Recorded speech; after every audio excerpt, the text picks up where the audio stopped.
All right, we got the final pocket change market report for the month of November. You believe that already? Oh, jeez, I can't even talk.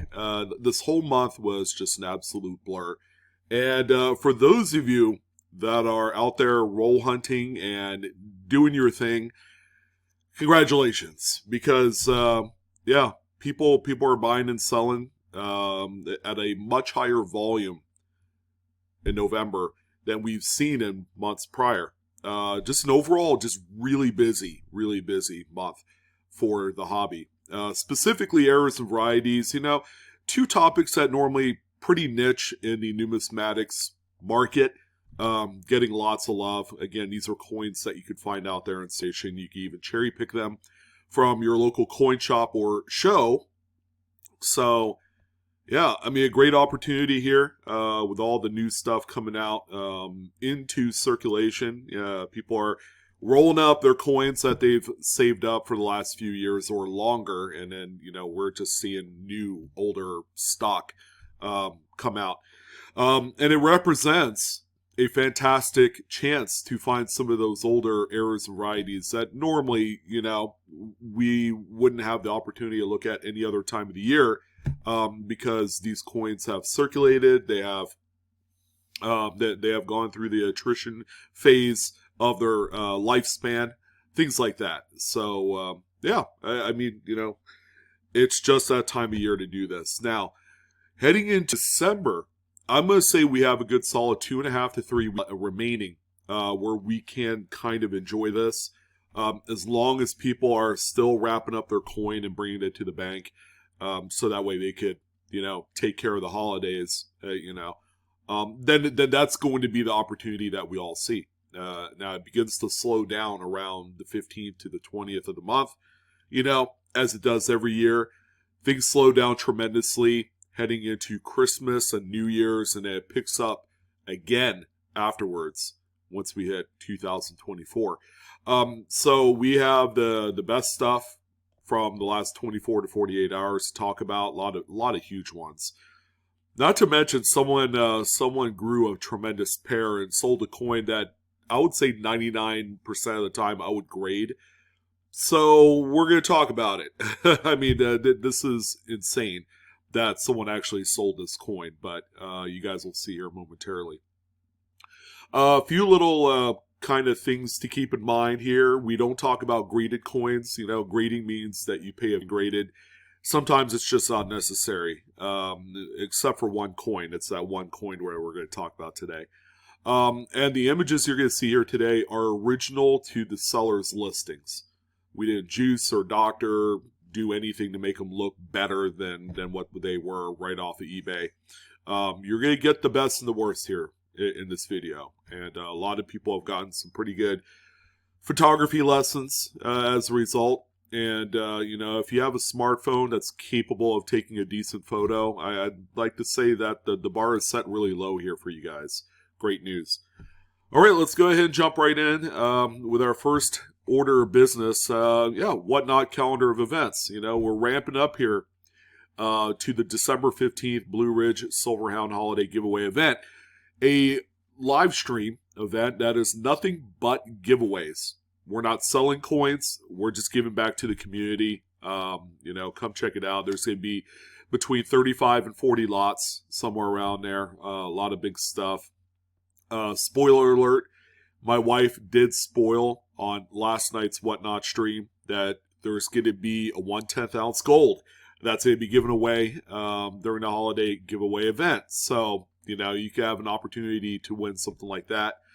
But also, let you guys know, we have a U.S. coin signature sale this Friday. All right, it's going to showcase a lot of raw coins and currency.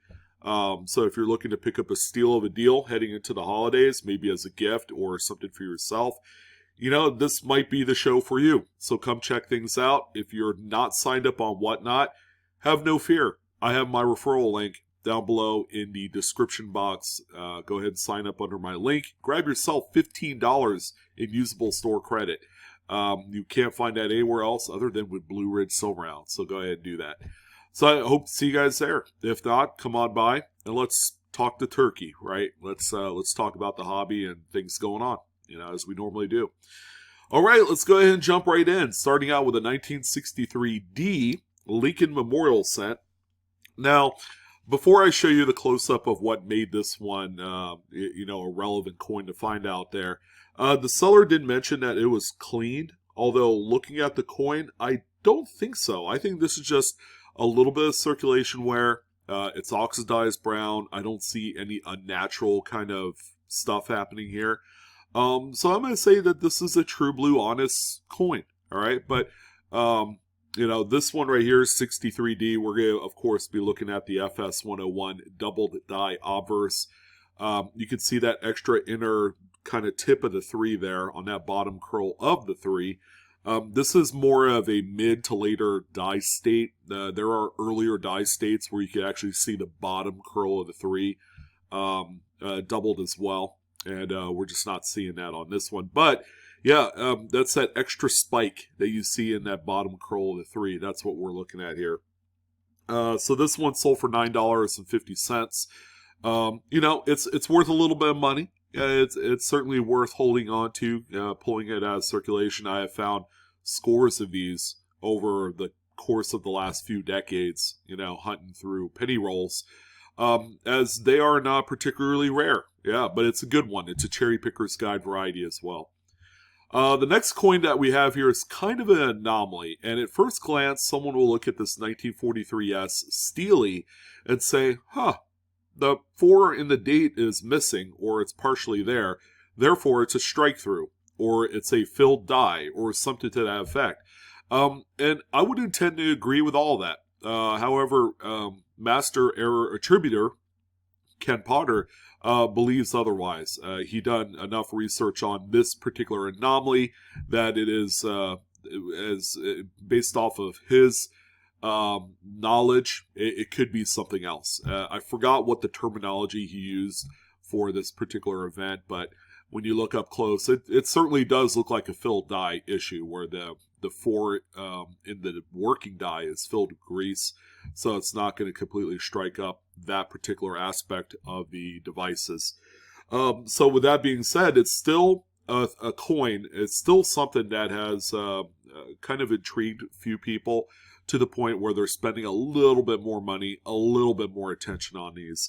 This one ended up selling for $14.50 until we could get a kind of like published article or something about this coin. I'm going to say that as of right now, it's just like filled die, I guess. We'll see. But if I remember what that event is that Ken Potter was talking about, I'll let you guys know. So we have a trio of very nice struck through Lincoln Memorial cents. These are all later dated. They're copper coated zinc planchet type dates, so anything post 1982. But from left to right, you can see the strength of the weakness on the strike, which means there is some grease on the die that contributes to this overall weakness. The last coin there on the right, we could tell, I believe it's like a 1990, I believe. Part of the 0 is missing, but you can kind of make it out there.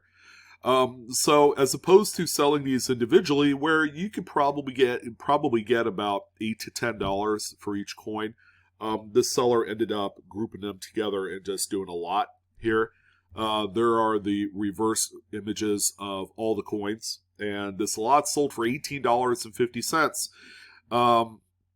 There's not a lot of gravitas here for me to buy it and then flip it for $8 a piece. That means I'm going to be doing a little bit more work to only make a few dollars at the end of the day.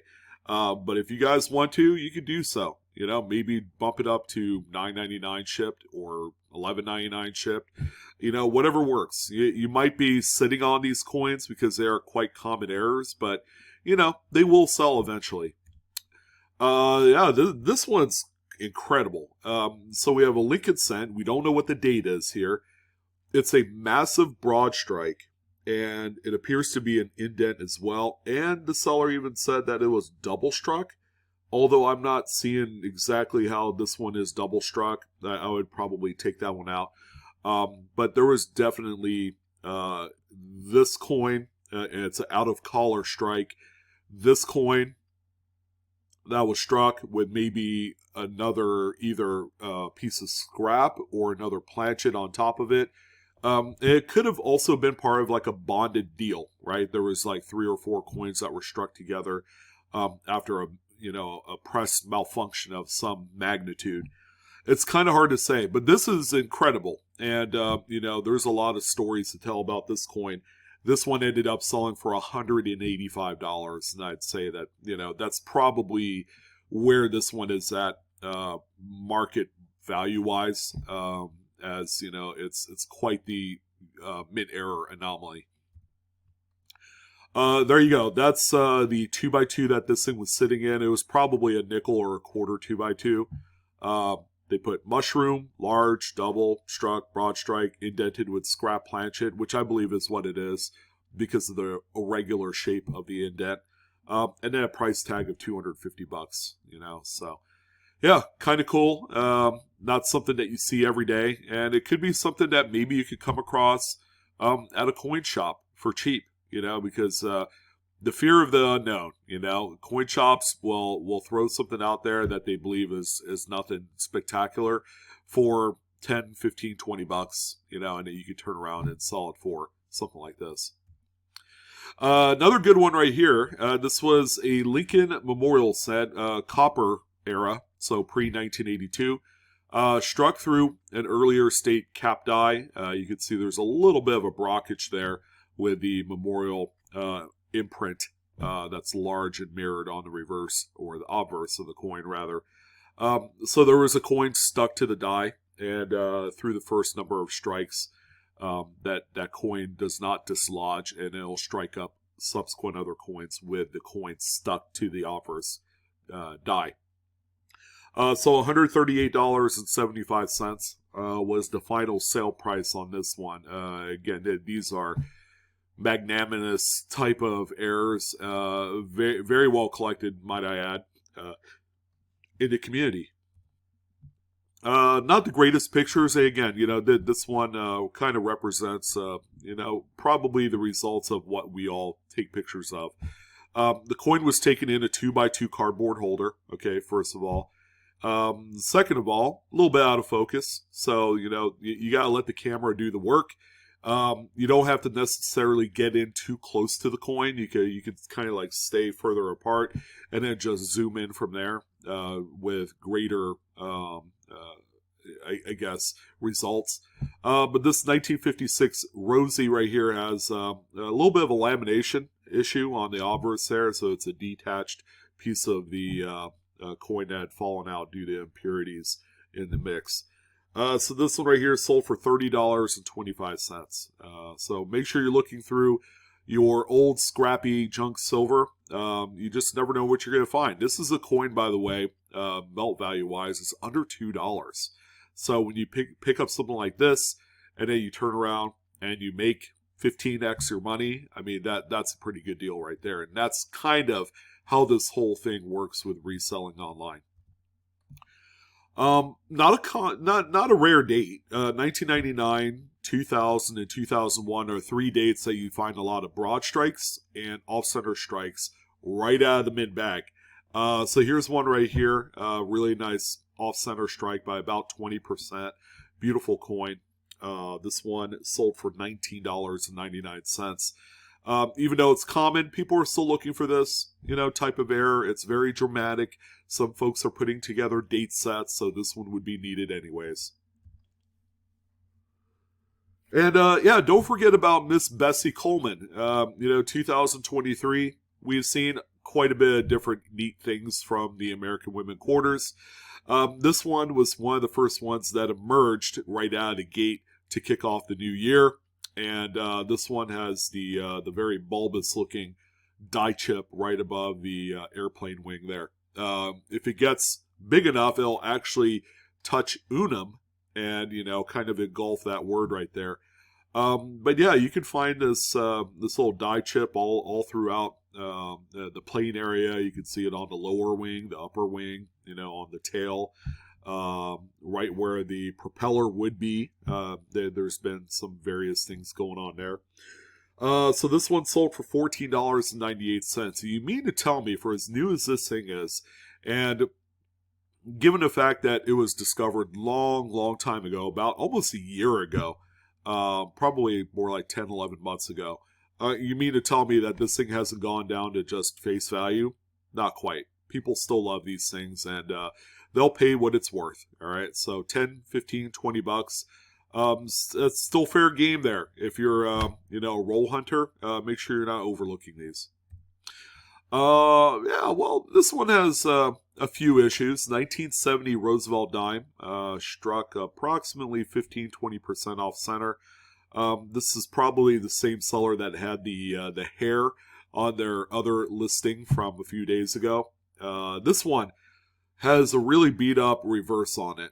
Couple significant deep gouges, and it looks like it was cleaned at some point right there in the middle. So this one right here ended up selling for $16. All right, so with the problems this coin has, I'd probably let it go for that. That's a good deal there. Some would say, well, it's worth a dime. Because I wouldn't buy a coin that's as damaged as that. But your trash is someone else's treasure. So keep that in mind. And it's a date that you don't see too often in an off-center strike. So it could be a placeholder for someone doing a date set. I bought my first one of these. It's not this one. I actually found a mid-state beautiful example of the Wounded Eagle Sacagawea dollar. Can only be found on the year 2000, the first year of this coin, and Philadelphia mints as well. So there's a pair of die gouges right there across the bird's kind of like breast, tail feather area. It goes into the wing. So these are raised. It's actually damage on the die that creates this. So, maybe something happened. Someone, mint employee dropped a tool on the face of that die and created this. Things like that. You could use your imagination. But yeah, this is a great cherry picker's guide variety. It's the FS901. And this one was put in as a regular auction.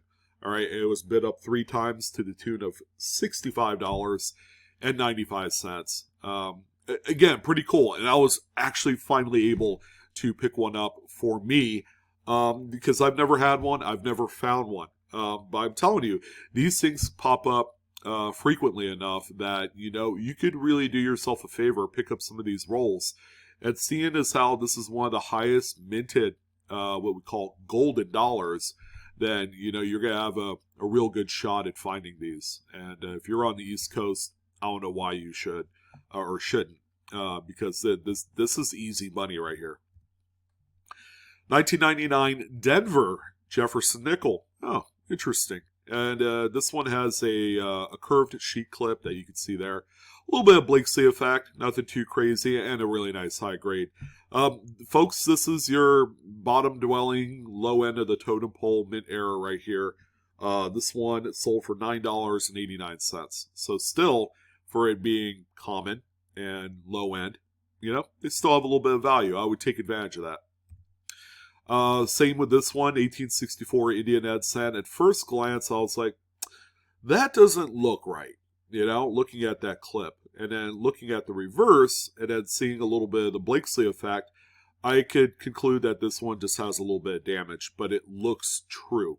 The proto rim kind of fades into that clip area, which is what you want to see. Quite interesting. And on an earlier dated coin, again, the earlier dates are not immune to this. So it sold for $31.25. These minor errors kind of remains to be seen if they really truly add a lot of value. I would say most of the time not. There are collectors that prefer to just have a wholesome coin with no laminations, no clips, nothing like that. They just want one that's regular.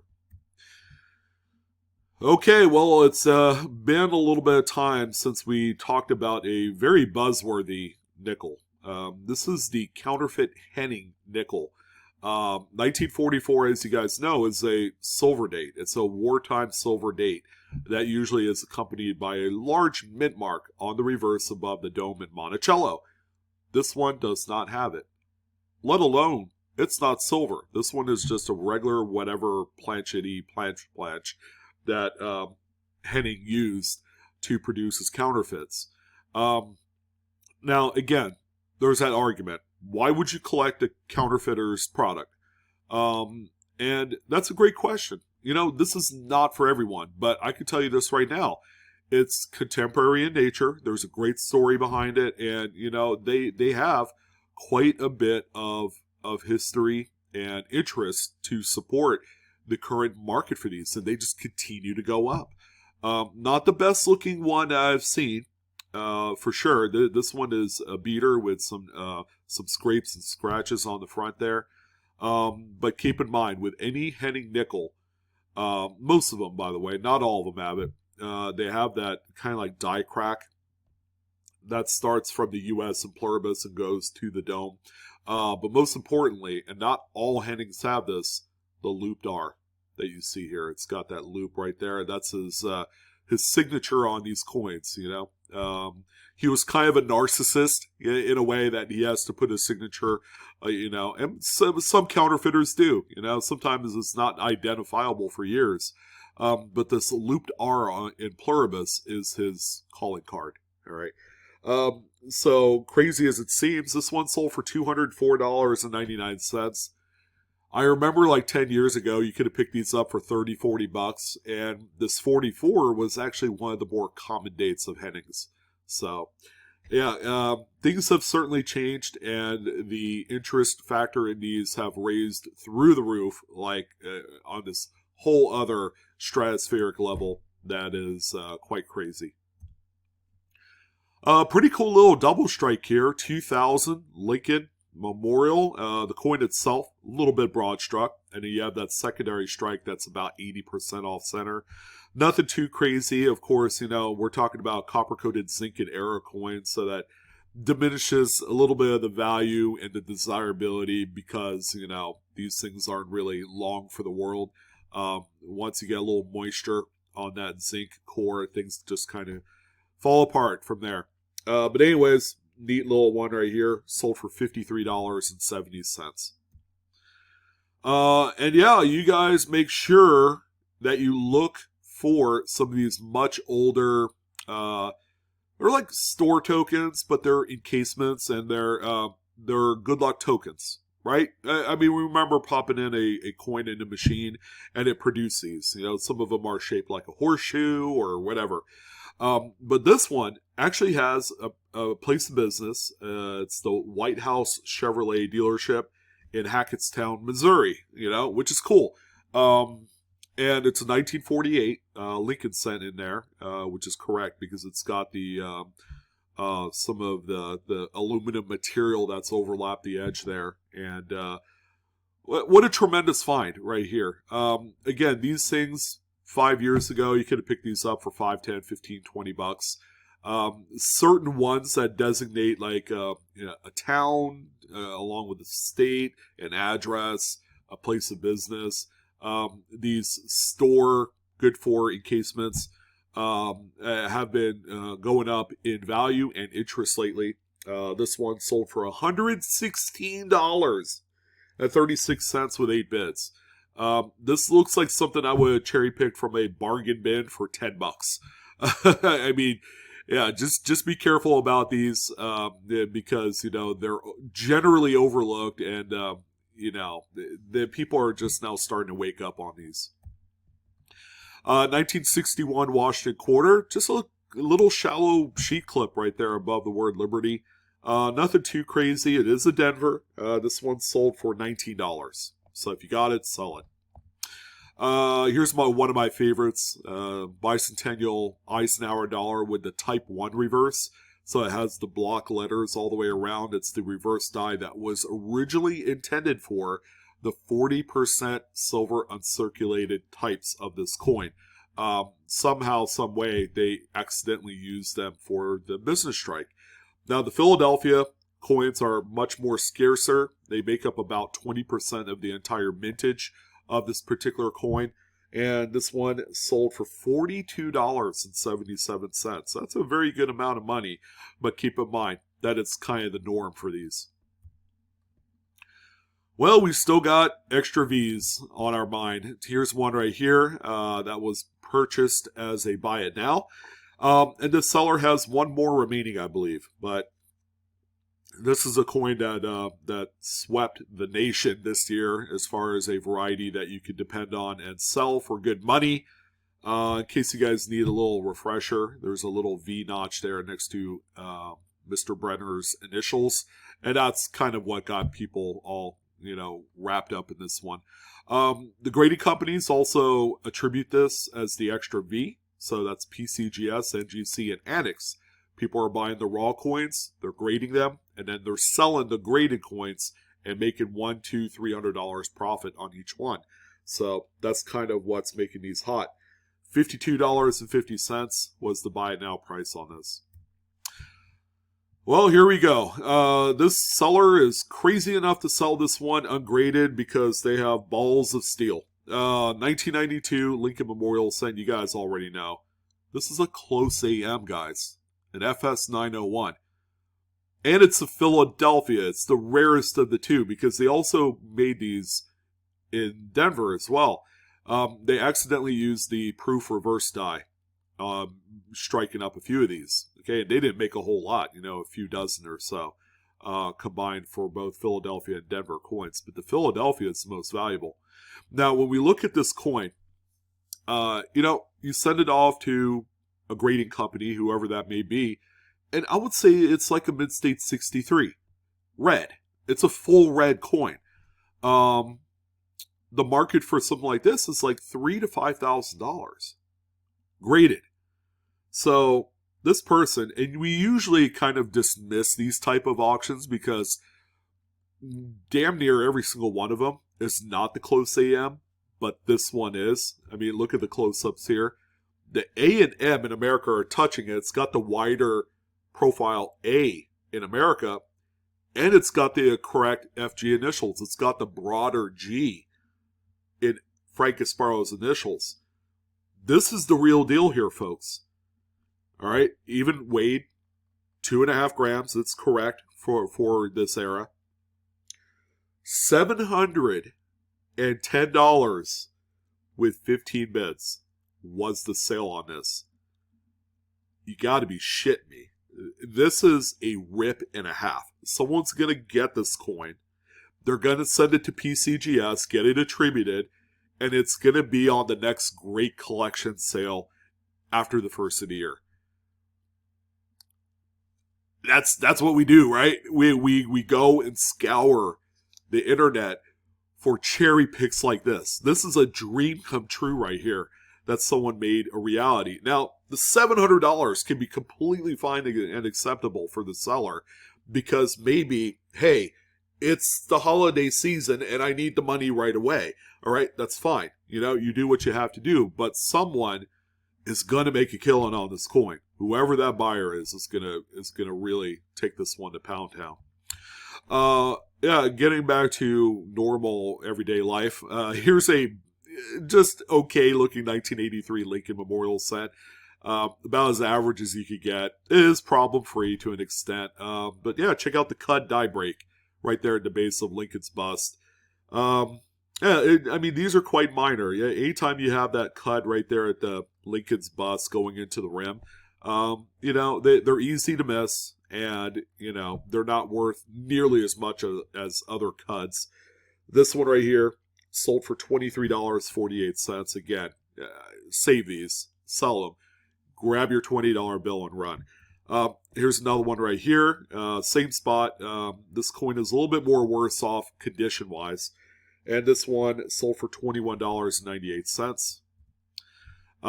Great looking coin here. I actually like the look of this one. Some would say, well, if my Standing Liberty quarter isn't mid-state, it's nothing.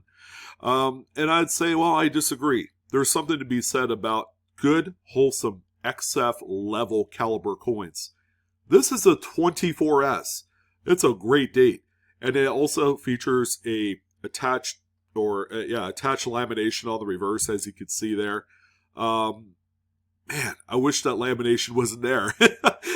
Because again, there's that argument: does like minor errors like this add or detract value? And me personally, I would love this coin in just that wholesome XF. But anyways, $142.99 was the sale price on this one. A really great looking coin. Woody's, whoa, hello, 1921. This one's not the best looking example, but this kind of goes to show you that a coin that looks pretty well worn like this is still gold to certain people. This is a improper alloy mix.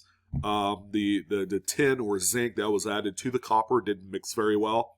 And this we usually saw way back when, 100 years ago. This one sold for $35.98. Crazy one here. This is a Roosevelt dime. This is one half of a split planchet. So this was probably a clamshell lamination where it's split right along the edge. And this is one half of it. Don't know where the other half is. The seller does not have it, apparently because they didn't sell it. It's about half as thick as what a Roosevelt dime should be, based off of the side view. $50 is what this half of a dime sold for. Pretty neat, and this thing looks like it's circulated a little bit, just based off of the one split side right there. And then finally, we just got to end it off on just a really epic key date coin. Coins and cards, making that happen for everyone. Just selling just good, wholesome, run-of-the-mill type pieces, ungraded, because sometimes you don't need to. 1892 Carson City Morgan dollar is probably, it's a top 3. 1889 CC is the big one. 92 CC, you can make the argument, is number 2. And what's the other one? 79 CC, I believe, is the other big tough one. But anyways, this is just a really good wholesome slider level, which is like a AU58 level type Morgan. Don't know if it's been cleaned. I'm going to say that I'm kind of 50-50 on it. But boy, man, this is awesome. $1,702, 46 bids was the final sale on this. I mean, just huge. Great way to end off the PCMR for the month of November. Video is for entertainment purposes only, not financial advice. Please do collect and grade responsibly. All right, but that's it. I expect you guys are going to be going out and doing some hunting like I'm going to do here shortly. Don't forget to like, share, and subscribe to my video and for my channel. But that's it. I'm out of here. You guys take care. Happy hunting and best of luck.